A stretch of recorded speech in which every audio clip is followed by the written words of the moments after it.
everyone. I'm Elaine Quijano. It's good to be with you. Thanks for joining us. Former Minneapolis police officer Derek Chauvin is now facing upgraded charges in the death of George Floyd. On Wednesday, Minnesota Attorney General Keith Ellison announced a second-degree murder charge against Chauvin. Ellison also announced that the other 3 officers at the scene will be charged with aiding and abetting second-degree murder. This comes as the Trump administration appears to be showing signs of disunity among top officials as it faces increasing scrutiny over the handling of peaceful protesters near the White House. Natalie Brand joins me now from Washington. So, Natalie, the Associated Press reports that President Trump is privately backing off threats to send troops to individual states. What more can you tell us about that? Well, we know, Elaine, that there were some active duty troops on standby in the Washington, D.C. area. And we have some brand new reporting from our David Martin, who says a defense official tells him that a decision to start pulling the first 200 troops out of bases around Washington and then sending them back to Forts Bragg and Drum was made, but then delayed because this official tells him there's still a lot of people in the streets and still a chance for things to reverse or turn violent. And this comes as CBS News did obtain a new memo from the Department of Homeland Security that suggests some of what they're calling violent opportunists have become emboldened in recent days by some of the violent attacks that have happened in cities nationwide. And we also have learned that it's a variety of bad actors or extremist groups who appear to be infiltrating some of these demonstrations. And in talking to the peaceful demonstrators, as we've seen, there are thousands of them marching in D.C. and around the United States. They do not want those acts of violence to interfere with or overshadow their much larger, more critical message of ending police brutality, ending racial injustice. Elaine. Natalie, I want to ask you about Defense Secretary Mark Esper. He's breaking with the president over using the Insurrection Act, and he also addressed the issue of racial inequality today. What more can you tell us about that? Well, this was very significant, and he did take this unusual step of weighing in on the killing of George Floyd and also racial injustice, as you mentioned.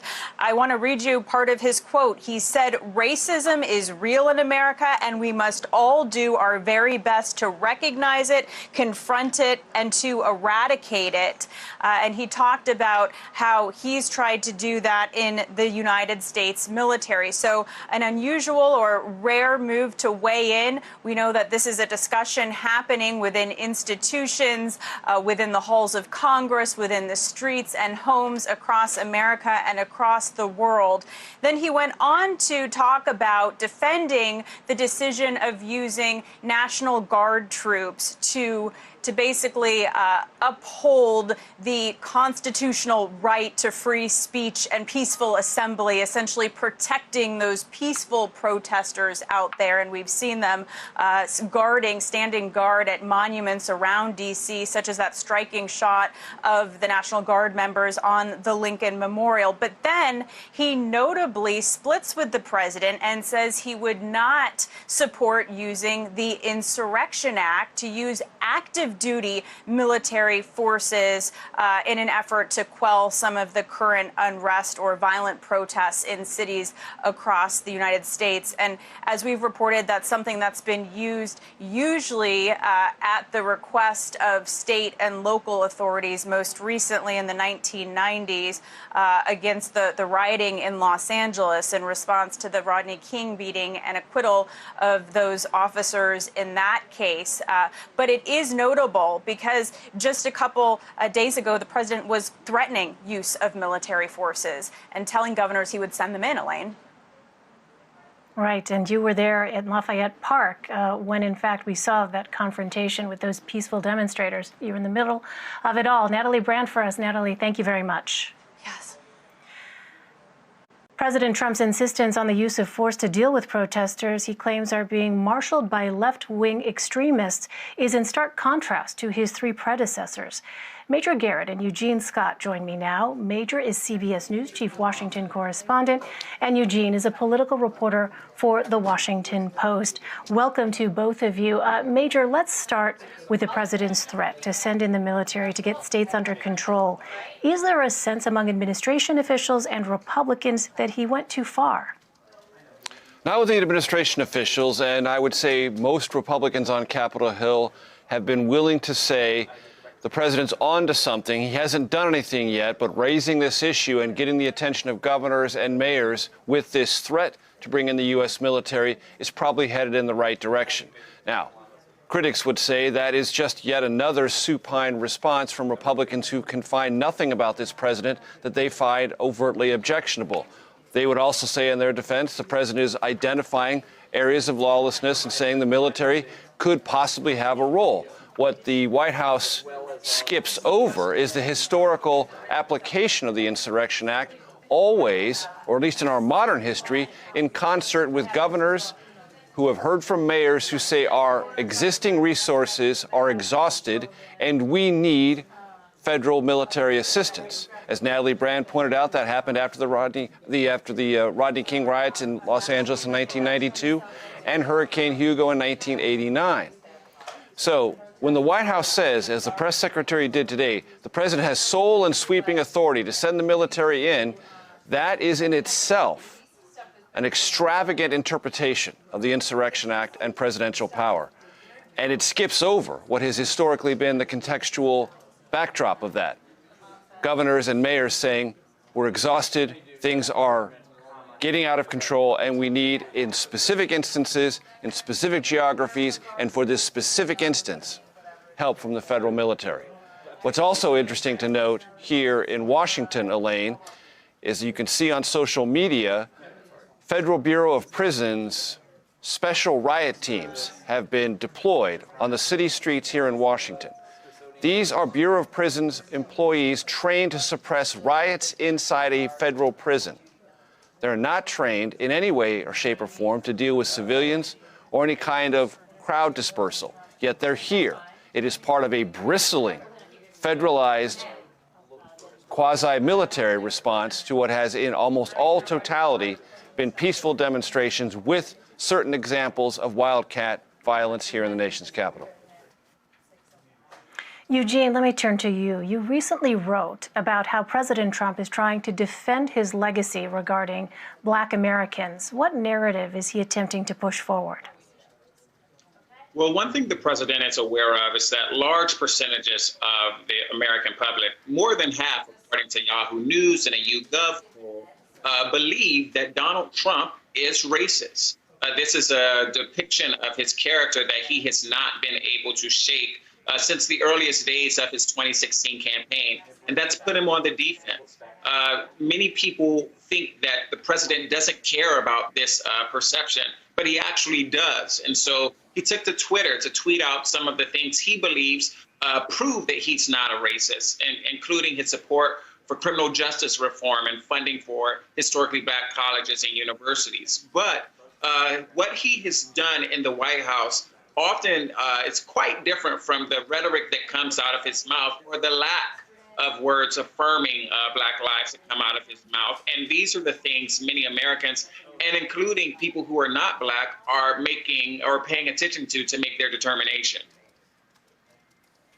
Well, Major, the president is facing criticism over two recent visits to houses of worship, St. John's Episcopal Church and the St. John Paul II Shrine. Did these visits help or hurt the president's relationship with his supporters? Well, with his relationship with his supporters, particularly evangelicals and those Catholics who are in the strong conservative side of the American ideological spectrum, they probably help.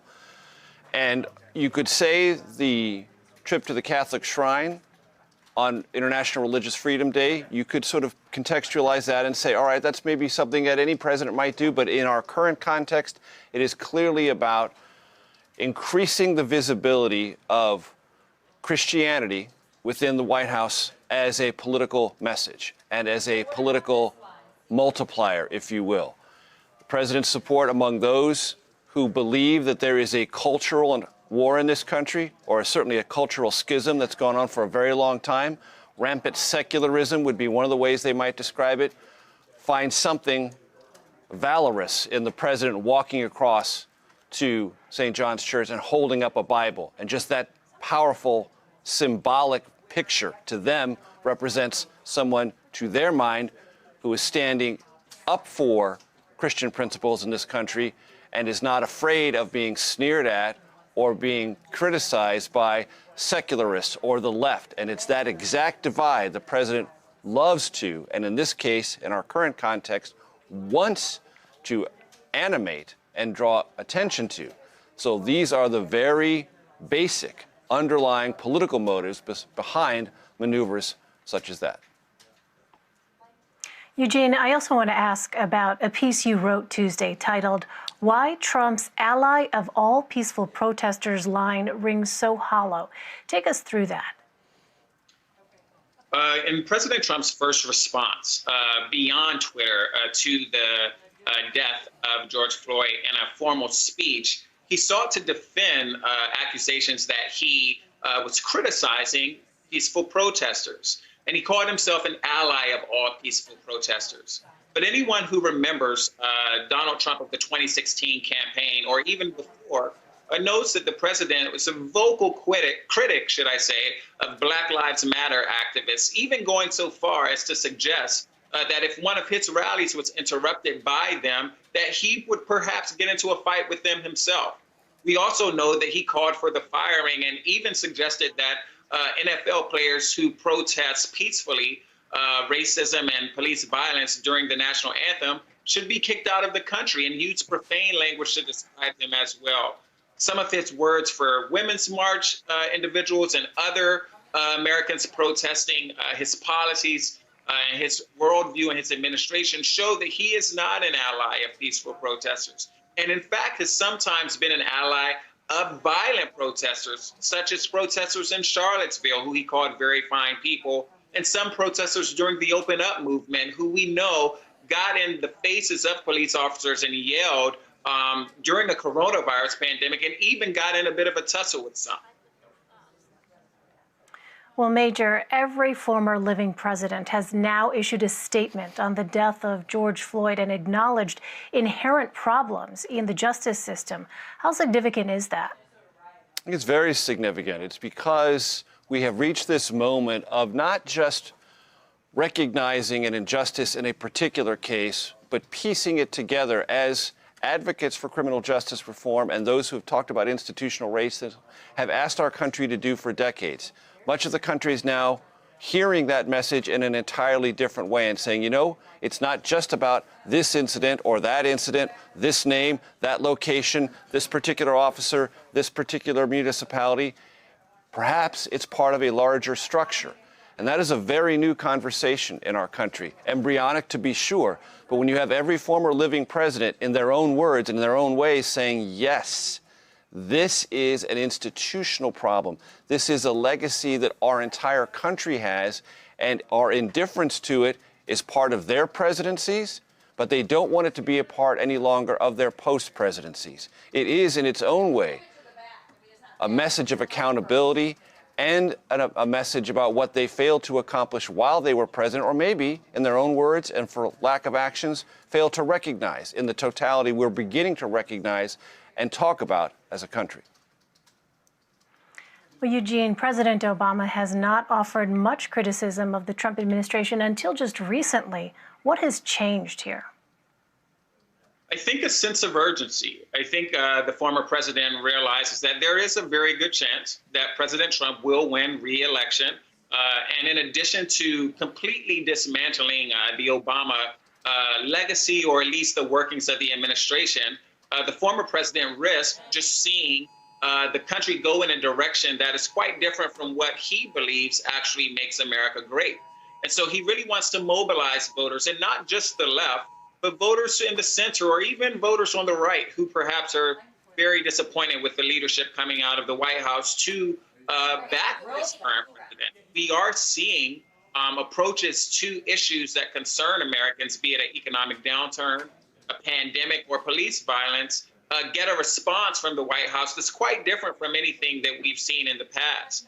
And President Obama, former President Obama, certainly wants people to know that this can be stopped and it doesn't have to continue.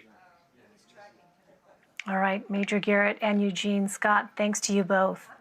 Of course.